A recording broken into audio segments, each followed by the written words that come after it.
Hello everyone, Luciano Oliveira, Oliveira Lawyers, one more live stream. Today is November the 20th and now it's 12:30 Rio de Janeiro time. We are starting one more live stream. Let me see if we have any of our friends already present here in our live. It doesn't look like, let me see, no chats as of now. So let's get started with a couple of interesting facts. Today is a national holiday in Brazil. National holiday, November the 20th, has been for the last few years the Black Consciousness Day in Brazil. And it's a federal holiday. So today our office in Rio de Janeiro is closed. Our office in São Paulo is closed as well. Okay, so for our clients, if you are, trying to reach our team, they are most probably not responded today. In Brazil, different from the U.S., there is still a kind of, somewhat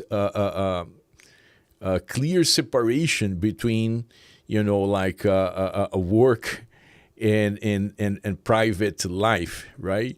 And, in the United States, it's super common for people, to answer emails, calls, messages after hours or, even through the weekend.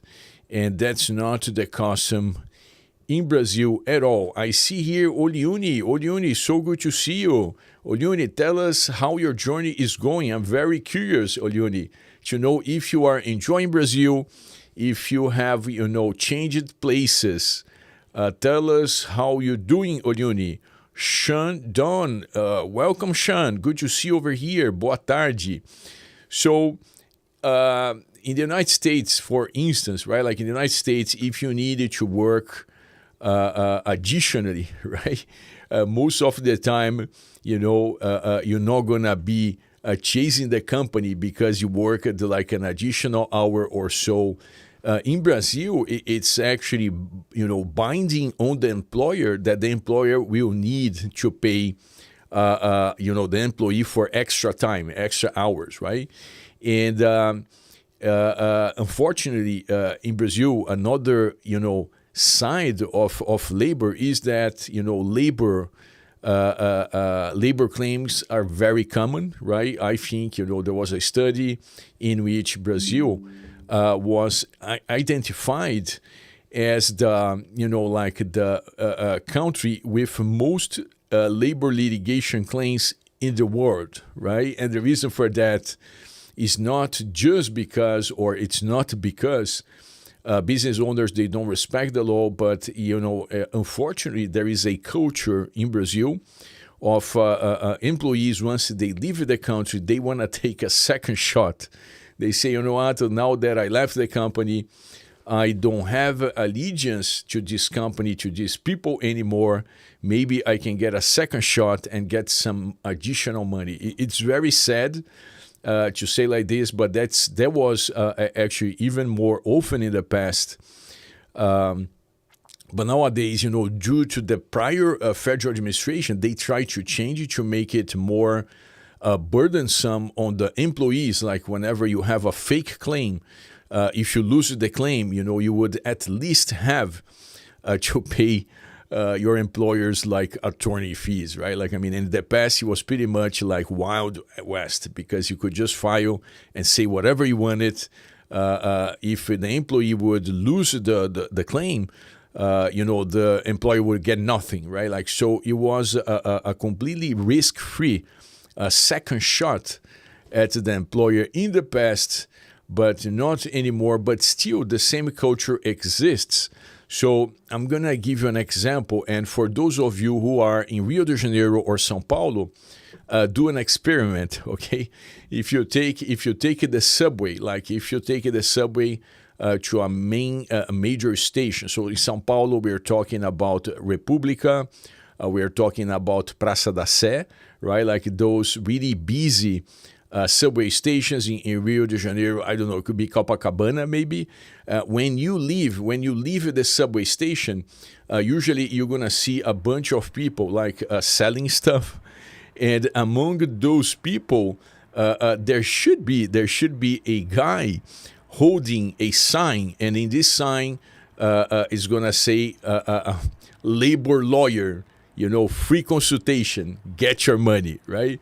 So it's like we have this culture of incentivizing people to take the second shot, and this thing has been the case in Brazil for several decades. So even though, again, the prior administration did something to kind of reduce it, this reality, it's still kind of present. All right, Oliuni sharing, journey is fine. I'm presently in Johannesburg, South Africa. I will be back in Brazil soon. Glad to hear, Oliuni. Like Oliuni now can, is that the case, Oliuni? You can now enter and leave Brazil as you please. Is that correct, Oliuni? Good for you. All right, so we just spoke about the Brazilian national holiday, Black Consciousness Day. I know there is something similar in the United States. I don't recall the exact name. If any of you know the name, if you could share, I think it's the 19th or something. It is, I think it is a federal holiday, even though not all companies follow. Like, again, in Brazil, it's binding, right? Like, in Brazil, companies cannot pick what they like or not. So if a company, because just like other places, like in Brazil, we're getting more holidays, with time. We don't get less holidays, we just get more holidays, right? So, again, like from last week, we had the Republic Day on Friday. On Monday and Tuesday in Rio de Janeiro, the mayor decided to create 2 holidays out of thin air because of the G20 event in Brazil. So like it's just like more and more holidays being added, right? But I know that in the United States, at least from this front, is kind of similar. The Juneteenth, perfect, Sean. Thank you for sharing. I think it is a similar type of holiday, right, Sean? Like, again, in Brazil, it's like the Black Consciousness Day. And again, it's federal and it's binding across the country, meaning like nobody can work. Now, in some cases, like you can ask your employees to work like we did for our Rio de Janeiro staff. On Monday and Tuesday, we asked a few of them to work remotely at least half a day, right? Otherwise, it would be a full week without any work, and that would be concerning to our immigration cases, right? But we had to pay like double the rate, right? Like, we actually had to pay not like the additional rate, but the full double rate because they were not supposed to work, right? So I think in the United States is not like this, and you guys correct me if I'm wrong, but I think in the United States, if the company says, you know what, like I'm not going to follow this holiday, nobody is being paid double just because they are working when the company feels that you should be working, right? Okay, Matthew Davis, ready for this one. Good day, Luciano. Good to see you, Matthew. So we are discussing about holidays. Again, a major holiday in Brazil as you speak. Nobody at our offices. And just to give you another perspective, right? Like I was saying, we don't have an option. So believe it or not, like both buildings we have, of course, like our suites within the buildings in São Paulo and Rio de Janeiro, they basically close, right? It's not like, you still have an option. Like I want to pay double my employees and they could go to the office. No, they cannot go to the office because basically the buildings, they are sealed. Like nobody can enter the buildings, right? So pretty interesting reality. Marisa Navas, so good to see you, Marisa. Boa tarde, Dr. Luciano. Boa tarde, Marisa. Boa tarde, Ricardo. Or, boa tarde, almost good evening, right? Like, you guys are in Lisbon. Lisbon, it's about, like, I think 4 hours ahead of us. So if we are now almost 1 p.m., if it is almost 1 p.m. In Rio de Janeiro, you guys should be like 5 p.m., right? Like which is approaching Evening time. What about you, Oliuni? What time is it in South Africa? I would assume it's evening time as well. Okay, so we spoke about the holiday. We spoke a little bit about labor. Another very common question we have here in our live stream is about car. A lot of people say, well, can I take my car with me? Okay, very common question, particularly for citizens from the U.S., because sometimes they know that cars are particularly expensive in Brazil. So they say, you know what, like since I'm getting residency, maybe I'm just going to take my car with me, right? Of course, you would probably hire some type of delivery service. But then the answer is like 99% no. Okay. Why 99%? Because Brazil does not allow you to bring or to import a used car. Okay, so if you want to import a car to Brazil, meaning you would pay a shipping company, right, customs broker to bring a car to Brazil from the United States, there are only two exceptions to the prohibition, right? And the exceptions go like this. The first exception, if it is a brand new car. If it is a brand new car, all you need to do is to pay the crazily expensive taxes and fees, and then yes, you can bring a car, right? Nothing wrong with it. There is a lot of red tape, bureaucracy, and at the end of the day, usually it does not make like financial sense. It would be better off just buying a car in Brazil, right? But you could do so. Let's say if you want to have a pretty exclusive car, I don't know, I think, for instance, the Cybertruck, there is no company like representing Tesla for Cybertrucks in Brazil. So if you need to bring a Cybertruck, guess what? You need to hire a broker, you need to hire a shipping company, and you're gonna pay, probably over $200,000 to have a Cybertruck in Brazil. But you could do so. The second exception is gonna be cars that are 30 years old or older, right? Meaning that is a collector car. So these are the two ways in which you can bring a car to Brazil. Now, interesting enough, given the number of immigration clients we have here at the firm, something that happens more often than I would expect. And then I'm going to tell you, believe it or not, like we have a bunch of clients coming from the United States. Guess what? Driving their cars. Yes, they are driving their cars, right? And I remember when I shared that here in the live stream, someone said, listen, but is it even possible for you to drive, right? Like, isn't there the Panama Channel, right? Or, other geographic barriers for someone to drive from the United States? And my first answer is, I don't know. I never drove a car from the United States to Brazil, but we have a bunch of clients who did that, right? Not in the hundreds, but more than, again, everybody would expect. And of course, this is more like of a bucket list thing. Like nobody's driving a car from the United States because they think it's worth the trouble. Actually, the opposite, right? Like you're probably gonna, put, a lot of miles on your car, dozens of thousands of miles on your car, and you're going to destroy, a good number of parts, and then you're going to need to, buy these parts in Brazil, and we don't know if you're going to find the parts. So, usually not a good idea from the car's perspective, right? The car's preservation perspective, but it's a bucket list thing, and people do. And when they do it, the nice thing about it is that you can ask through for the Brazilian Federal Police, right? Like usually you go to Brazilian Federal Police, and they have access to the federal revenue service in charge of importing cars. They are not going to let you import a car for good, but they are going to give you a permit to keep the car for the same duration of your residency, right? So, the client I have in mind, like I remember, it was one of the first occurrences of such situation. He was applying for the digital nomad visa, and once he got the digital nomad residency for a year, he basically just took the card.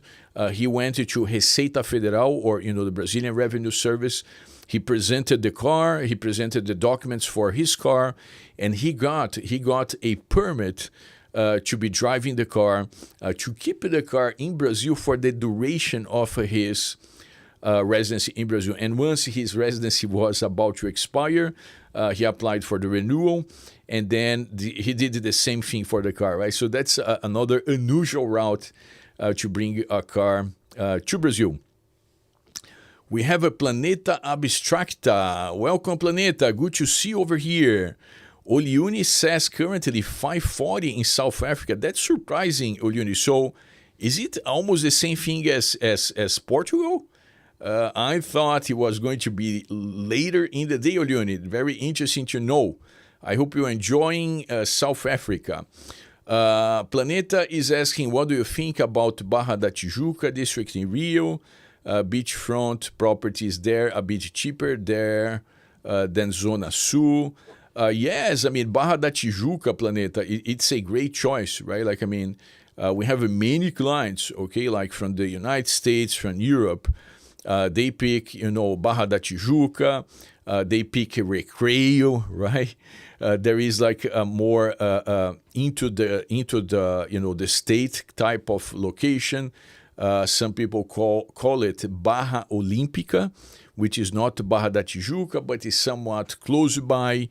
I think it's a great choice, Planeta. They are cheaper, right? They are cheaper than Zona Sul, like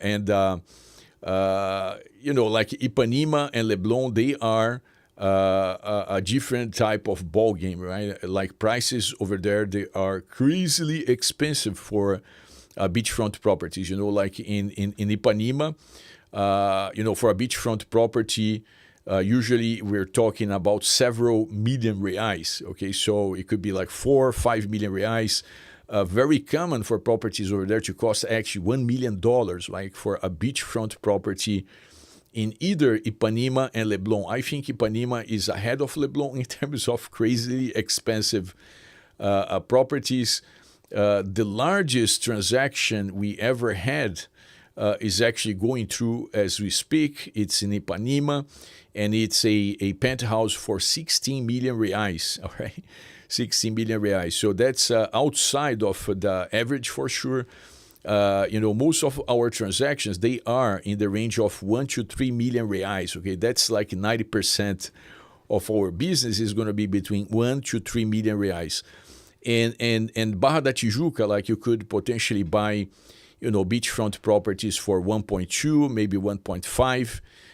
It really depends on the property, right? Like if you want to have something bigger, really, with a really nice view, it could cost substantially more. Another transaction we have in Rio de Janeiro as we speak is a property in Copacabana. Copacabana is usually, it's a very famous neighborhood, but it's far from being as fancy as Ipanema and Leblon.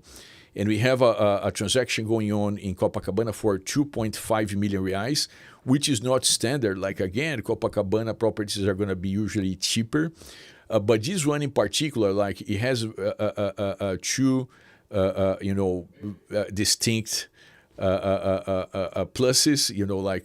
One is going to be the size. It's a large type of apartment. It's not a penthouse. It's a regular apartment. So first thing is big. And the second one, the way they built, like the entire front of the apartment, like facing the beach, is like, open from the floor to the ceilings, right? So you have like basically the entire area of the apartment facing the sea. And this apartment that our client is buying, right? Like, I mean, the prior owner or the seller, they made a beautiful job. Like everything is with like, with glasses. Some of the glasses, they move around. So it's an experience, right? So in this case, it's still, like a higher price tag. But Sean here is sharing a lot of Barra da Tijuca. Yes, very traditional neighborhood, and you can't go wrong with Barra da Tijuca, all right? Oliuni, I was shocked to see a Tesla car in Florianopolis. Yes, Oliuni. So yes, Brazil, again, like, I mean, I'm not sure if we have a Tesla a dealership already, but Brazilians, they are pretty fast in terms of bringing stuff from the United States. And I'm sure like a certain share of the Brazilian population loves Elon Musk, and they would, bend backwards to have a Tesla car. So yes, we have a bunch of Tesla cars. Of course, the Cybertruck is a different ball game. Most of the time you're going to pay $100,000 even in the US, meaning that in Brazil it would cost over. I mean, just the import taxes are probably going to be the same thing as the car costs. So for you to have a Cybertruck in Brazil, it would easily cost you between 200 and 250,000 US dollars. So the ones we see, in Brazil, they're being bought by, I don't know, like soccer players, like major YouTube influencers, like with hundreds of thousands of followers and so on. Okay, but there you go. Many Moon Acres. Bom dia, Luciana. Greetings, everyone. Welcome back, Many Moon. Good to see you over here. So we were talking about neighborhoods in Rio de Janeiro. I had a consultation right before our live stream with a retiree, and she is in the process of getting retired. And she was saying that, for her, the place in Rio de Janeiro to be is Santa Teresa, right? Like Santa Teresa is a location like in the downtown area. It's like, a structure built or a neighborhood built on the hills of Rio de Janeiro, closer to downtown. And to me, it's so interesting because it resembles, a good part of Lisbon, Portugal, right? Like, which is not surprising because, of course, Portuguese coming from Lisbon, they were the ones building Santa Teresa, of course, like, 300, 400 years ago. But Santa Teresa is amazing. It's like, pure history, and the architecture is super interesting. And it's far from the beach, right? Like, you're not by the beach, so it's not a beachfront. But because it's on the hills, you also have a really nice view of the city.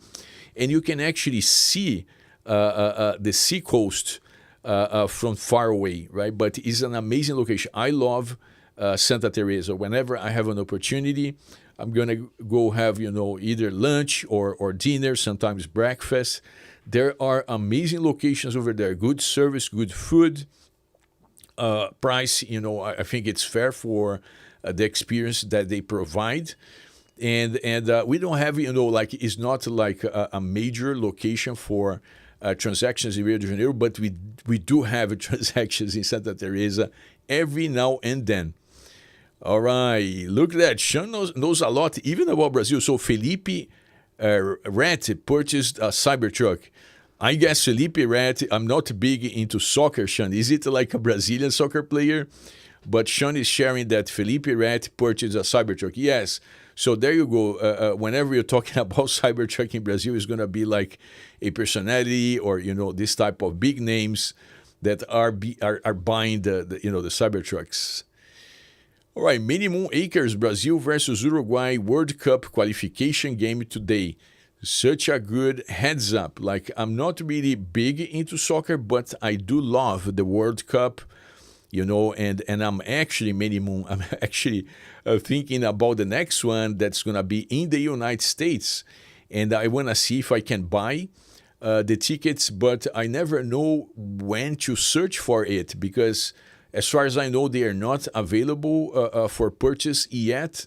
And I'm always concerned, like whenever they make these things available, they're going to go in a snap, right? Like, so how do I get them? Like, I guess it's going to be like a lottery type of thing, like you apply for it and maybe they're going to kind of, just pick some of the interested people in buying the tickets to buy. Yep. Many Moon Acres yesterday. All right, so it was yesterday. That's good. I hope Brazil won the game. Sean Don, Brazilian rapper, music artist. All right, there you go, Felipe Rat. All right, yeah. I'm still like in the like older generation of rappers, Sean. So, like in my time, it was like the True Live Crew. True Live Crew. I'm not sure if you ever heard like True Live Crew. And there were also, very interesting Brazilian rappers, mostly like from the 80s and the 90s. These are the rappers, I still listen to them, every now and then. Of course, NWA, right? Like NWA, they kind of made a comeback with the NWA movie, but these are the ones, Public Enemy. Like I went to several shows from Public Enemy, both in Rio and in São Paulo, right? Like there was in the 90s, okay? So Public Enemy, True Life Crew, NWA, and other bands. These are the rappers I still listen sometimes to this day, Sean. But good to know, Sean is more up to date in terms of, musical taste. All right, whatever we have here in our list. Yes, True Life Crew. All right. Sean, I know why Sean is laughing at True Life Crew. I mean, it's a really heavy, the lyrics are pretty heavy, right, Sean? So maybe you wouldn't tell. I would listen to True Life Crew. But listen, that was in the 80s, like in the 80s, I was kind of learning. English. So, and of course, my parents, they wouldn't be able to tell a word in English. So it was just like really heavy, lyrics. But my parents, they didn't know better. I didn't know what was being said in those lyrics. But like the rhythm, right? Like I'm to Live Crew to this day, even though nowadays I know the lyrics, right? Like very crazy lyrics. Okay. All right, Many Moon Acres World Cup qualification game yesterday. The score was a draw, Brazil and Uruguay. Yeah, whenever you have World Cup games, right? Like most of the time you don't see big scores. So 1-1, a draw is kind of a common result. A common result for World Cup games. But there you go. Many Moon is following up on the games. Okay. All right, let me share. This is another subject of interest, like, foreigners, whenever, they get to Brazil, many of you are going to be working as digital nomads, which is good, so you don't need to worry about what you do in Brazil. However, others are going to be retirees, and they say, listen, I don't want to, just stay, like idle or, just enjoy myself. I also want to do something, like to keep myself active, which I think it's a great thing. You are absolutely fine in doing so. You cannot do so as a digital nomad, right? Like for the digital nomads, you're not supposed to work in Brazil. That's a big no. But for the, retirees, believe it or not, like you can actually do a bunch of things. And some of the things we see retirees, particularly when they come from an English-speaking country, they are going to usually work with language. They could be, doing tutoring. They could be, doing interpretation. Interpretation is really well paid. For a trade show, for instance, like they may need someone who is going to be able to, translate the content. That's called an interpreter, not a translator. But interpreters, they could easily charge, like a few $100s a day, which you're not going to be able to get in other activities in Brazil, right? Like usually, I think in the United States, to be paid $200 or $300 a day is not a big deal. But for Brazil standards, of course, it is. And particularly if you are retired, right? Like it's a nice money, like $200, $300 a day. And that's what like the interpreters, they get when working in trade shows, right? There is a website called ProZ, PROZ.com. Like you can add your resume over there. And then, people, when they need like an interpreter, of course, like you need some experience, but if you never start, you're never going to have experience. So you need to start somewhere. But that's a really nice, type of side business for those of you who are interested in. All right, minimum acres. Does Brazil have a law for access to public facilities for people with disabilities? Like in the West, there is the American with Disabilities law. Yes, minimum. We have both, like let's say specific rules added to certain types of laws. So, for instance, if there is like a real estate related law, you're going to find some type of provision in there. And I believe there is also something that is going to, kind of be, like a summary of everything that is related to disability, addressing the different federal laws that we have in place. Right now, from an everyday perspective, usually when a public, not just a public facility, actually even like a private service, but that is open to the public, will have to provide accommodation, like to people with disabilities once you cross a certain threshold, right? Like, so if you just have like a mom and pop shop, usually you're not going to need it to have any adaptation. But let's say if you're providing, like if you have a hotel, right? Like, I mean, in this hotel, you're going to need to provide a certain number of rooms adapted for people with disability.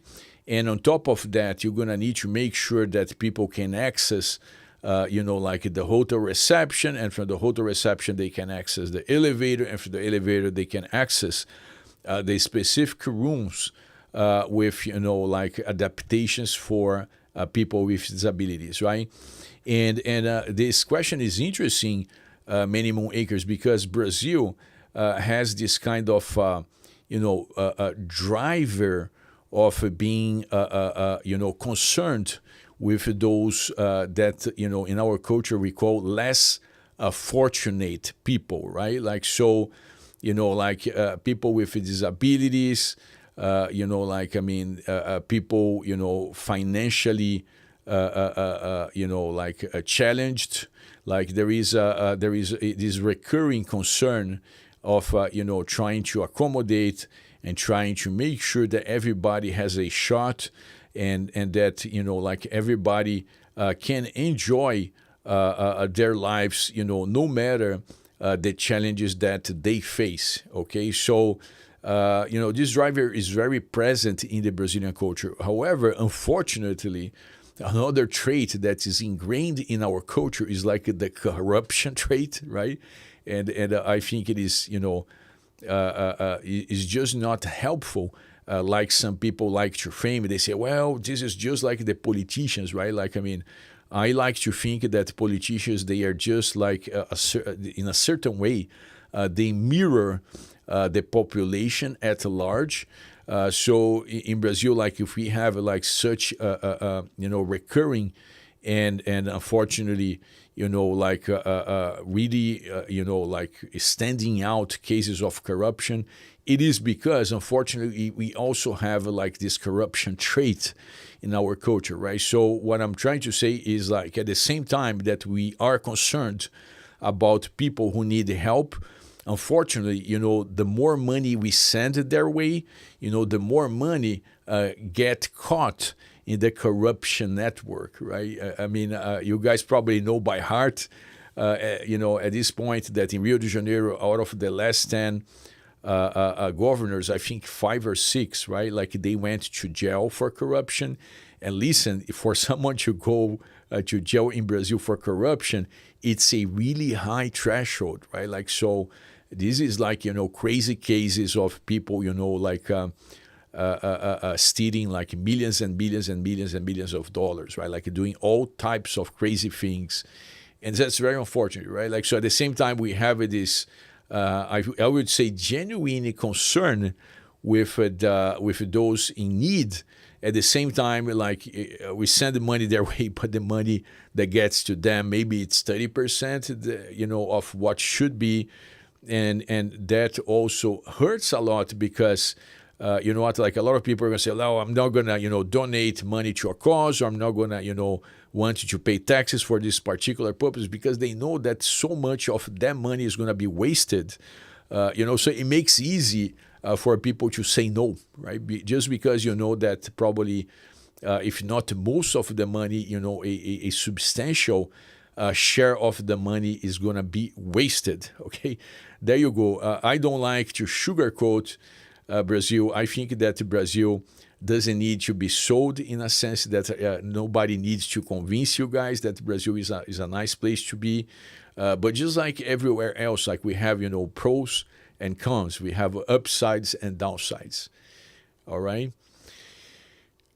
Okay, yes, Many Moon is agreeing. Yes, the Brazilian culture is very caring. I love that about Brazil. Yes, and it's genuine, okay? Many Moon is not like, it's something that comes like from inside. For those of you who have been in Brazil, like, whenever they see you, like, speaking a different language, or if you need, directions, or if you are, like in need of help, people are going to go out of their way to assist, and they are going to do in a very warm manner, right? Like, they genuinely want to be your friend, and that's not common in other cultures. So that's something that's very unique. That's very unique to Brazil. Question from Many Moon, for example, can employers discriminate in hiring if someone has a disability, or is that protected by law?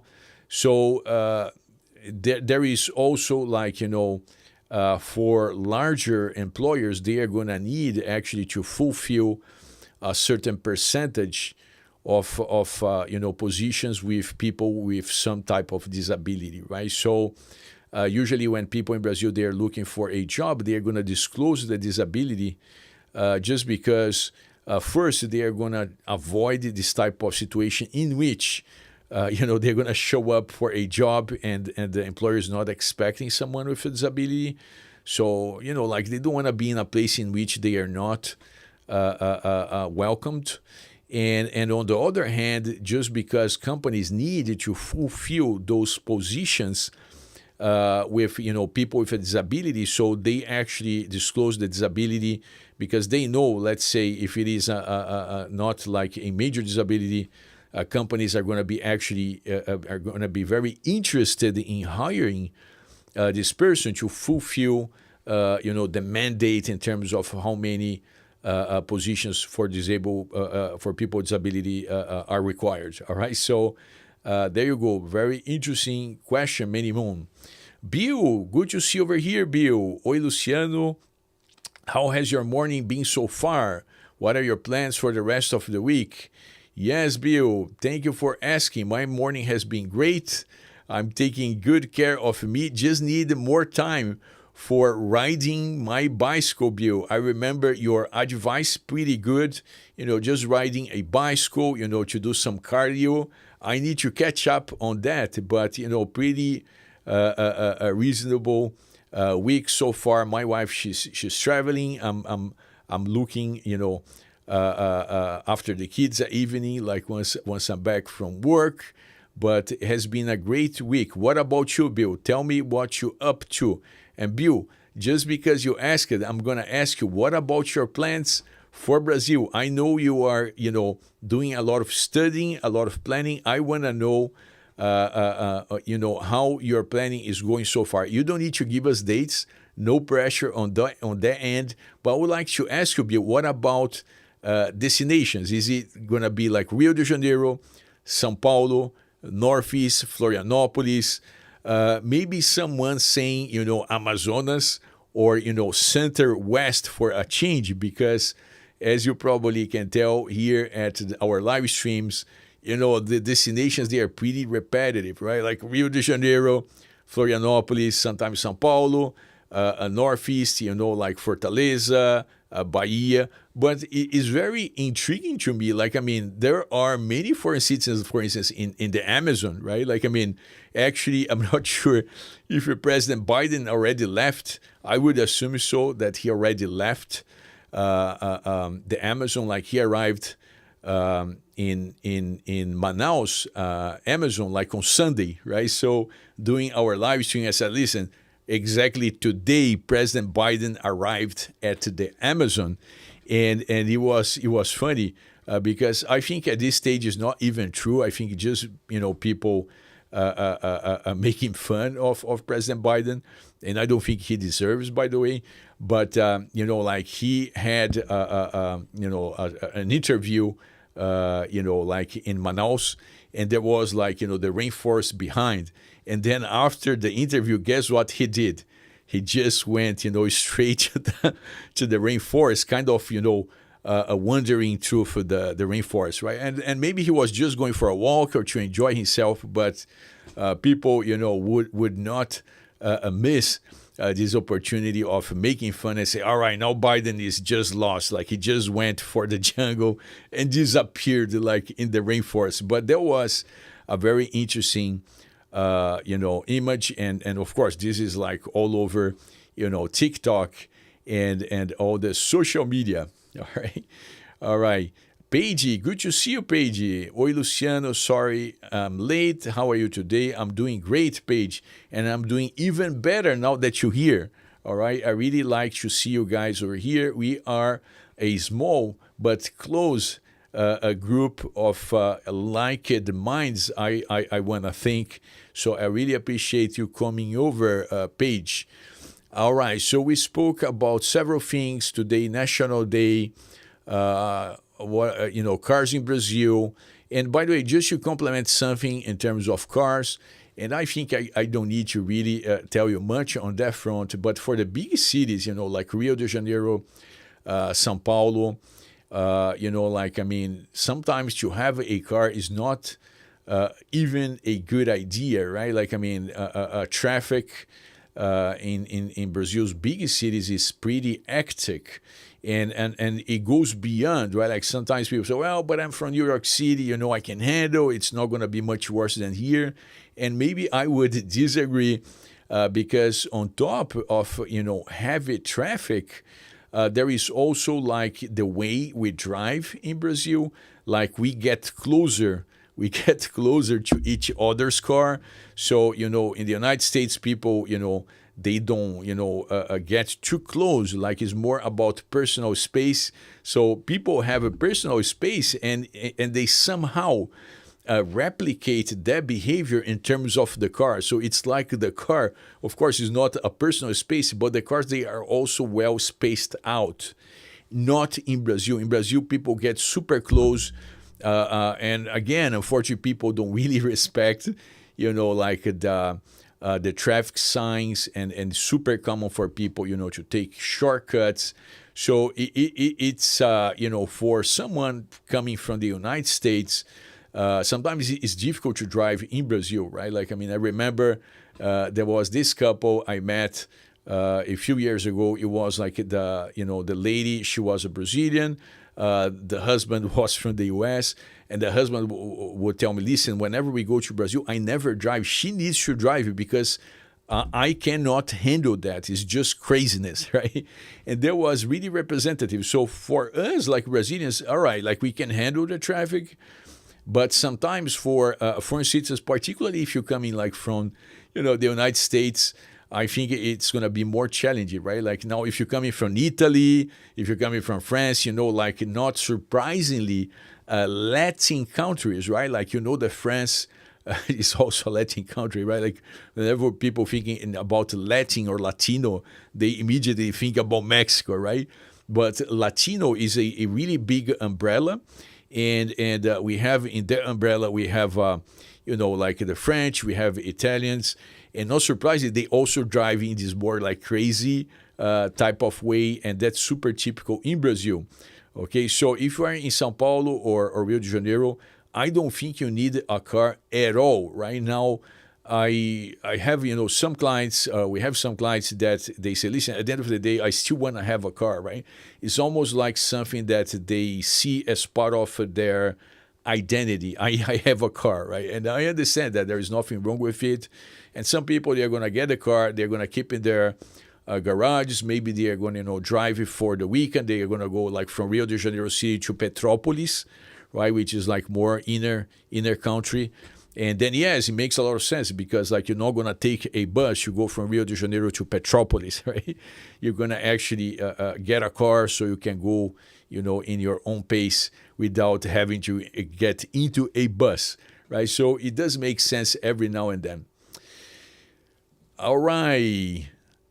Paige M, we'll be doing a live next Wednesday. That's my birthday, so we can celebrate together. For sure, Paige. That's absolutely a great idea, Paige. And if you could send anything to our email over here, we're gonna get a picture, maybe a picture of Paige, with some balloons and a virtual cake for us to enjoy. What about that? Do you like this idea, Paige? I would love you to do so, all right? So just send us an email, info@oliveiralawyers.com. Just send an email, say, listen, Luciano asked me to send, some picture that you feel comfortable about sharing, of course, or if you don't feel comfortable, that's okay as well. We're going to get a nice picture of a virtual cake for us to have next Wednesday. All right, next Wednesday, by the way, is also the day before Thanksgiving, if I'm not mistaken, right, Paige? So it's an interesting date because it's closer to Thanksgiving. That's very interesting. That's great, Paige. M3 will be in Rio for New Year's. Any recommendations? M3, I'm going to ask you, I'm not sure if I should ask you, but maybe if you tell me your age and in which stage of your life you are. Like, are you married? Like, are you retired? Are you in your 30s or 40s? Because there are different experiences that you can have, during New Year's Eve, and throughout those days before and after. But this is going to really depend on, in which moment of your life you are, right? Like, I did share, M3, maybe you were not here during that particular live stream, but I said, like during my 20s, I would attend New Year's Eve in Copacabana, but then it's like craziness, right? Like you have, I don't know, I'm gonna guess 5-7 million people in a beach, so it's madness, right? Like, it's people all over the place. It's really difficult for you to, to do anything, right? But that's the whole thing. The firework, is one of the most Brazilian things I can think of, right? Like, spending a New Year's Eve in Copacabana. But I only did it during my 20s because I would say I outgrew right, that moment. So I don't go anymore for a New Year's Eve in Copacabana. It's just not me, right? Like, I don't want to be entangled like in a place for 7-10 hours, like, that's not me anymore. But in my 20s, it was just a bliss, right? Like, in your 20s, you don't really care. I was just, like enjoying myself with friends, having, as many beers as I could, and having a very good time, meeting other people and enjoying the vibe. The vibe is out of this world, right? Like, so if you haven't been to a New Year's Eve in Copacabana and you are up to be like 8-10 hours, outside, okay, and maybe that could be a good call for you, M3. All right, in my 40s and single, there you go, have this experience, right? Just remember, it is good until the fireworks. After the fireworks, usually people start to return to, whatever they are, and it's real madness. And if you have, like the financials to stay in Copacabana, then, you kind of cut half of the inconvenience, because the inconvenience is for you to leave Copacabana after the event. But again, if you are in Copacabana, it just means like you need to walk, I don't know, like 5 blocks, and that's going to be a piece of cake, and it's going to be a blast, M3. Sean, I've driven in Rio. I've also driven in Dominican Republic. Brazil is easy in comparison. All right, there you go. That's what I said, Sean. Like, if you're comparing, to other Latin, the Latin countries, which would include Dominican Republic, is just like, a different place, but the dynamic is going to be similar, right? So France, Italy, like just driving or crazy drivers everywhere. All right, so there you go. All right, the 552. Hello, Mr. Oliveira. If someone only lives in São Paulo, is it more convenient to not own a car? Thanks. Yes, for sure. Absolutely. Like, I mean, in Sao Paulo, traffic is really, really heavy. I would say is way heavier than in Rio de Janeiro. And Rio de Janeiro is already a nightmare, right? But Sao Paulo is even worse. And that's why, like, in Sao Paulo, we try to keep everything in downtown. Like most people from Sao Paulo, they don't really like downtown. It's not a fancy area. It does remind a little bit like Los Angeles, right? Like, I mean, the downtown area in Los Angeles is seen by most people, like Californians, people who live in Los Angeles, they think about downtown as trashy, right? So in Brazil or in São Paulo, we also see kind of that way. But listen, in São Paulo downtown, we have the main courts of the city, of the state, and for the matter, maybe of the country. Of course, the Supreme is in Brasilia, right? But what I'm saying is, like, for us, it makes a lot of sense to be in downtown.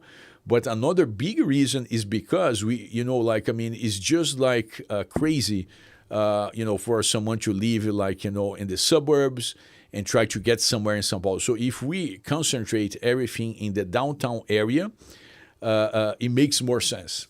Okay, and going back to the car, like, I mean, whenever I'm in São Paulo, like, I'm just using Uber, right? Like, it's so cheap. I mean, it's unbelievably cheap. Like, whenever I can, I tip like the drivers because most trips, they are gonna be under like $5. Okay, they're gonna be under $5, so you can drive all day long. And maybe you're going to spend, like if you're driving all day long to multiple places, maybe you're going to spend, I don't know, less than $20, right? Like, and you skip on the whole nonsense of finding parking space. You're going to have someone driving for you, just like, you have your own driver. It's much better. Okay, it's much better, and I think it does work to some extent. Similarly, in Rio de Janeiro, it works similarly in Rio de Janeiro. All right, M3, thanks for the information. I can't wait to visit. All right, M3, here's the deal. Now that I gave you the tip, you need to come back to report how the experience was. All right, like, I mean, I've been waiting for someone to report how the experience is. Sean, I'll be in Rio also for the New Year's. Copacabana is crazy. On New Year's, millions of people. Exactly, Sean. It's absolutely crazy. But it is the experience, right? Whenever else you go, it's like a second-rate experience when compared to Copacabana. So maybe at least once you should experience Copacabana. I wouldn't compare. Like, I was thinking about New York City. There is the drop the ball thing. But I mean, I think Copacabana is like, millions of years ahead of New York in terms of the experience. Because in New York, you're going to be crowded in Times Square. There's a lot of people. All right, it's New York. There's the ball. There's that. But listen, you're just like, in a tiny location, like in the middle of, a concrete jungle. And in Copacabana is the opposite. In Copacabana, you have like the amazing beach, of Copacabana in front of you. You're not going to be dying of cold, right? Like, you're not going to be crazy cold.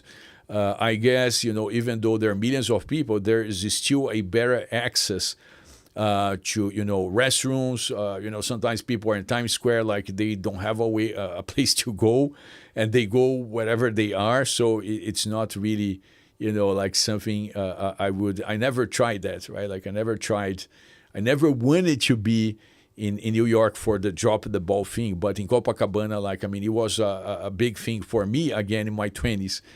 And I think it does make sense. It's an experience that should be, I don't know, 10 times better than seeing the ball drop in New York, right? There you go.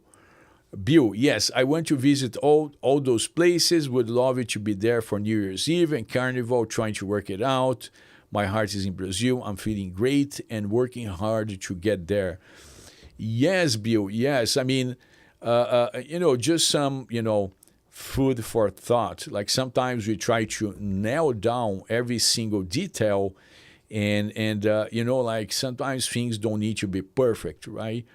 And particularly we have a certain shelf life, if you will, right? Like I mean, we can postpone the things we want to do for too long, right? And particularly if you play your cards well, even financially, right? And I'm not addressing your financials in particular, Bill. I'm just saying in general. Like sometimes people say, "Well, I need your provision, this and that," and all. Like I mean, sometimes you could just come to Brazil for a single week, and if you plan correctly, if you come like in out of season period of time, like I mean, there are airfares to Brazil like in the 500, in the 600s. Okay, they are just not like everywhere. They are usually in cities such as Orlando, Fort Lauderdale, Miami, New York City, some cities in New Jersey as well, like Newark. Okay, there may be others, but again, like I mean, if you are able to couple these like really affordable trips with something like those low cost airlines like Spirit. I think there is Southwestern or something like this. I mean, like I mean, you could be in São Paulo in no time, right? So that's food for thought. Don't over plan. Try come to Brazil once you get a chance. All right. Paige is saying, yes, Bill, Brazil has my heart too. I hope everything works out for you to get there. Bill is replying, Paige, thank you. Would like to meet up with all these great people in the live stream. That's for sure. Well, Bill, like next week we're gonna be meeting with Paige on Wednesday for her birthday virtual cake, right? Paige is saying, let's all thank Luciano for providing these wonderful services with a like and subscribe. Yes, I appreciate if you could like our live stream. We are unfortunately arriving at the end of our live stream today, but it was such a great vibe, such a great sharing, okay? And we're gonna be together on Sunday. If you just go to our, live stream tab on YouTube, you can click on the notify me so you don't miss the live stream. And remember, on Sundays we meet a little bit later in the day. It should be 3:30 Rio de Janeiro time, all right?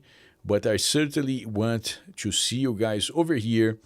Shani is replying to M3, make sure you arrive in Copacabana early because they block off vehicle entrance to Copacabana early. Also make any restaurant reservations 2 or 3 weeks prior to New Year's Eve. Great sharing, Sean, exactly.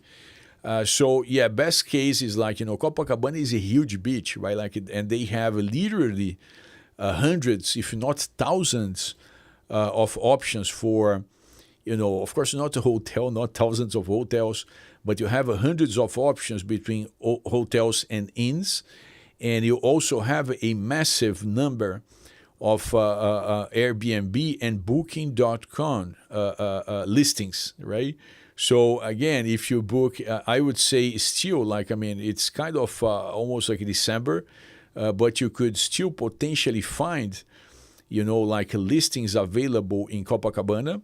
And then if you get a place, it's a much better experience, right? Because there are the blockages, so or even after they of course release the blockage so people can leave, it's usually a several hour thing for you to get to other locations. All right, but I hope this was a good sharing for those of you who are planning to go to Rio de Janeiro soon. And I see you again on Sunday, and you guys have a blessed rest of your day.